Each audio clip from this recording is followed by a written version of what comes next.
Good afternoon and welcome to our June 2nd work session. Leading the pledge tonight will be Ms. Lisa Moore. I pledge allegiance to the flag of the United States of America and to the republic for which it stands, one nation under God, indivisible, with liberty and justice for all.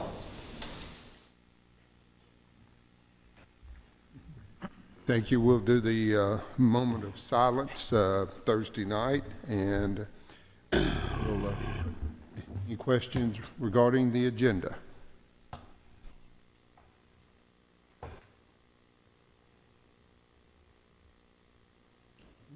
Hearing none. Questions regarding the consent agenda?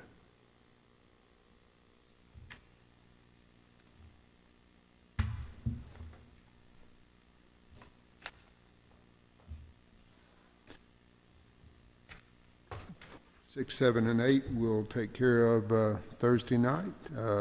Number 9, Mr. Odom. Number 9, Mr. Tackett brought this to us. CPR and first aid training. On April 16, 2015, the board approved a motion to require 50% of each athletic activity staff to be certified in both CPR and first aid as of August 1, 2015. By June 1, 2016, all members of athletic activity staffs would be required to be certified in both. Athletics were defined as all TSSAA and TMSAA sanctioned sports, including swimming. Activities were defined as marching band and junior ROTC. Mr. Tackett met with the athletic directors on May 12, 2015, to discuss adjusting the board action concerning CPR and first aid certification for coaches and sponsors. Mr. Tackett, on behalf of the system athletic directors, recommends using the same model that is used for lifeguard certifications for swimming. There must be a certified lifeguard for a certain number of swimmers. A second lifeguard must be added when that number is surpassed. And I believe TSSAA requires this. Am I right, Mr. Jordan? Yes, sir, I believe so. I think so. And so that's what they're saying. Maybe they need to model after what TSSAA is saying. The definition for athletics and activities would remain the same under the new model. The August 1st, 2015 compliance date would remain the same under the new model. The revision would require one CPR and first aid certified coach or sponsor for athletic events and activities involving 25 students or less. A minimum of 2 CPR and first aid certified coaches or sponsors would be required for athletic events and activities involving 26 or more students. And recommend approval. First thing, we would have to rescind the board action taken on April 16th, 2015 regarding CPR and first aid certifications for athletic activity coaches and sponsors. And the second recommendation would be, the motion would be to approve the revised model requiring one CPR and first aid certified coach sponsor for athletic events and activities involving 25 students or less, and 2 certified coaches and sponsors for athletic events and activities involving 26 students or more. The definitions for athletic activities and events will remain the same, and the compliance date of August 1st, 2015 will remain the same. I spoke to Mr. Tackett. He could not be here this evening, but he will be here Thursday night if there's definitive questions. I guess I will have one, Mr. Odom, for for football practice. Some of our schools may have 100 plus athletes on the field. The goal is to still train them all, and our nursing staff was going to do the training. I think what the athletic directors were concerned about would be some practices or stuff. I don't think it was as much football as it was some other sports, that to say that everybody had to be at that date probably was more than what TSSAA suggested and might be difficult for them to do. But he can explain to you more because he talked with them in detail about that. The idea is still to train them all. I mean, that's the plan, but what's the number that if they have at least that, they can go ahead and have the practice or that sort of thing? So if they have at least one, then you can involve up to 25 students. Correct. But you have to have 2 in order to exceed 25 students. Typical coaching staff with that I don't know, 75, 80 person football team, how many coaches might we have there? Gosh, 5? Or at least. You probably have four offensive linemen, coaches, and then you'd have 3 or 4 defensive line coaches. You'd have, the head coach. You'd have all the coaches. You could probably cover 200.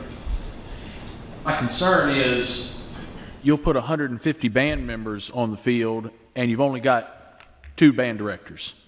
And there are numerous occasions when one director may have a personal engagement and say, hey, I got to cut out 30 minutes early today or something of that nature. I think that's a pretty routine occurrence, and I'm concerned that because we've, JROTC, I don't know that numbers are going to get up above 25, on a routine basis. The number of rehearsals are not necessarily there.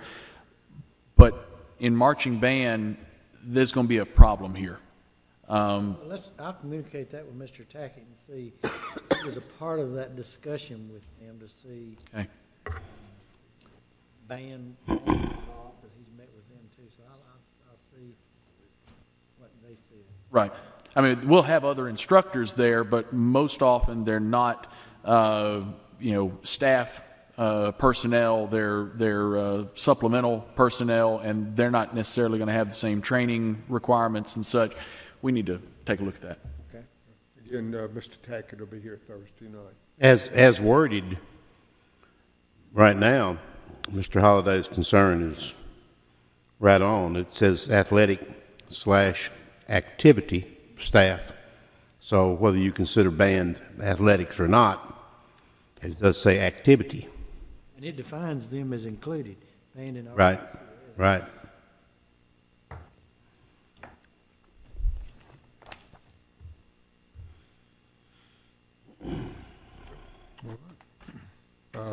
Number 10. Number 10 is facilities. The Blackman Middle School principal, Will Shelton, has requested permission to construct a batting cage adjacent to the baseball field at Blackman Middle School. The cage is approximately 14 feet by 50 feet with a steel frame and nylon net covering and the approximate cost of materials is $2,000. The labor will be done by volunteers. It will be funded through the Booster Club, and the funds are presently available. It will be used for both baseball and softball, therefore there's no gender equity issue. The motion is to approve construction of a batting cage at Blackman Middle School as presented at no cost to the Rutherford County School Board.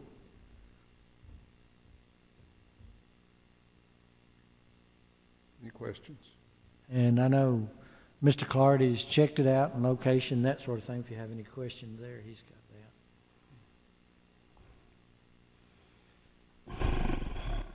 See anybody has anything? Mr. Odom, I skipped over 7 because of the introduction and number 8. Did you want to say anything about either one of those with Mr. Luker or Ten Reddy? Well, Mr. Luker is to be here. Ten Reddy I'm going to do actually, okay. And I'll be using a PowerPoint. It's not one I created, but the State Department of Education created it.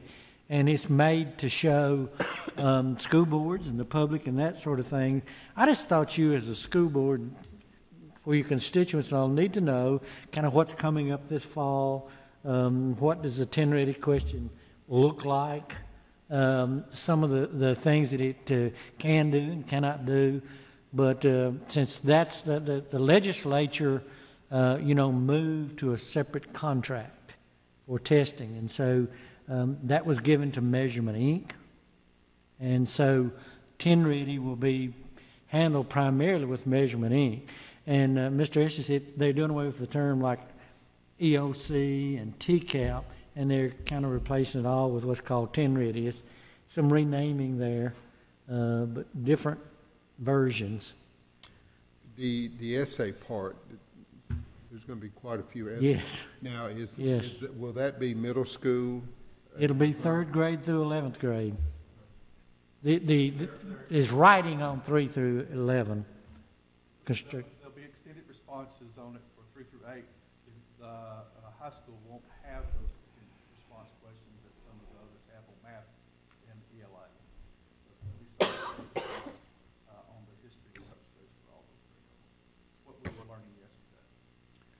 there's still some unanswered questions, and this PowerPoint has 2 or 3 little places in it where they're still working out details in relation to that. Mr. Odom, if you would include in your presentation a recommendation. Right now, the board has set a percentage of this test that goes into actual grades, correct? Yeah, but the legislature had an action this year, and so we'll get that to legal conference. Okay. The legislative action is that if it does not arrive in the last 5 days of school, it's not to be included in the student averages. Now, I can tell you right now, it'll not arrive in the next year, because when after the test is taken, they have to go set new cut scores. They have to set new what is proficient and advanced, all of that. So they've told us up front, it'll not be averaged in next year because it's not going to be available to us primarily in most of the subjects. So we've got to wait. Right. I've got some information, Mr. Allen. That's where I just came from. I'm sorry for being a couple minutes late. Well, share that with me before I would be sharing it with you guys and Mr. Odom at the same time. There's a few changes there, but they're not expecting that, as Mr. Odom said. You're right, but we just don't know exactly what their hand will be forced with the legislation as well. So I was meeting with the folks that were over that at the State Department, and they're still being pushed to do some things, but they're not expecting that, as Mr. Odom said. Mr. Zago, this afternoon, the state has a person at the State Department of Education that meets with the 5 largest school districts in the state of Tennessee. That's all they meet with. So periodically, and this was one of the afternoons that he had to go to Nashville, meet with those, since we're number 5 with the other school systems. Of course, the other ones basically are Nashville, Memphis, Knoxville, and Chattanooga, and then Rutherford County. So we're the other. First American building at 20 Wow. I need to get his route. Really, map it out. Don't ride into co-pilots. Okay. All right. We'll cover that Thursday night. Insurance update, Jeff Sandvig pretty much has those numbers. There really wasn't anything significant other than the increase in the work comp claims, and one specifically was added to that number. So we'll look at that. Did you read the newspaper this morning about Blue Cross Blue Shield's planned increase for next year, 36%? Yeah. They even said some individuals may see 60% increase. Yeah. The state plan is under Blue Cross Blue Shield, so it's going to be interesting to see how that plays out. You know, but across the board, as of January 1st, pretty much all of the healthcare reform type policies had a 25 to 30% rate increase anyway. So it's just going to be, it just seems to be, if I recollect correctly, and it continues to climb. Well, Cigna for us, we're self-insured basically, so our rates are driven by what our premiums are out. So, but Cigna does the processing for us and all. So I hope they do not come back and say they need all this increase, because they just make payments based on our self-insured status, is my understanding. So, right, Paula? Isn't that what they do? I mean, Cigna just administers Well, they're the claims. They're the claims paying Right. administrator. But the county is actually the one that Funds it. funds the claims. That would be different than Blue Cross Blue Shield or something. It's just that unless their administrative fees are going And to. that may happen. Yeah. Surely it will, probably. Okay. Mr. Hodge, TLN, do you want to wait till Thursday night on that, sir? Yes, sir. Let's wait till Okay. then we'll come up, we'll have something. Okay. And Mr. Holliday, Federal Relations Network, do you want to wait till Thursday on that also? I'd rather not talk about it on Thursday and give you the little bit that's there tonight in work session, and then we'll leave it alone on Thursday. The one thing that has occurred, and the board members know that I have been observant of this issue, is the Department of Labor issued guidance today from OSHA on transgender restrooms and requirements in the workplace. It's not legislation. It's not anything that is voted on by representative government, but it is out there now. And how it affects the workplace is one thing, and how it will affect our school system and minors is yet to be determined. But it is a topic that is very much present. It's very active, and we need to continue to be observant of it. Anything else? That's it. Okay. We are now at the general discussion phase. I will have one announcement. Does anybody have anything that they'd like to bring up tonight? Or you may be saving it all for Thursday night, which is fine too. And I'll do this again. Thank you, Mr. Jordan, for reminding me. The budget hearing is June 16th, at 7 p.m. at the courthouse, and there will be, it's open for public comment. So that night, if at all possible, if we could have everybody on deck that night to be accessible and, to not only to our constituents, but to the community, to answer any question that they might have, or possibly even, commissioners. So, again, if there's any way at all, the 16th at 7 p.m.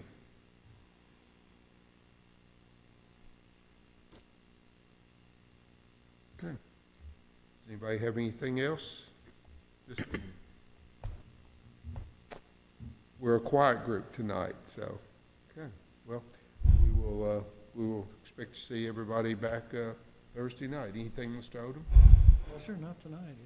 School's out. Okay, well, yeah. You've got adult high school graduation Sunday, and you've got your adult education departments there. GED high set, that it will be at Blackman High School the next Sunday. It's Sunday the 7th. Sunday is, and you're speaking at that, by the way, Yes, and that will be in this room Yes, sir. for the adult high school graduates, and then the one for the GED, the numbers and all, that will be at Blackman High School in the auditorium. And that's a large group. It's a very large group. It's full, standing room. All right. Okay, well, look forward to seeing everybody back here Thursday evening at 5 o'clock. We stand adjourned.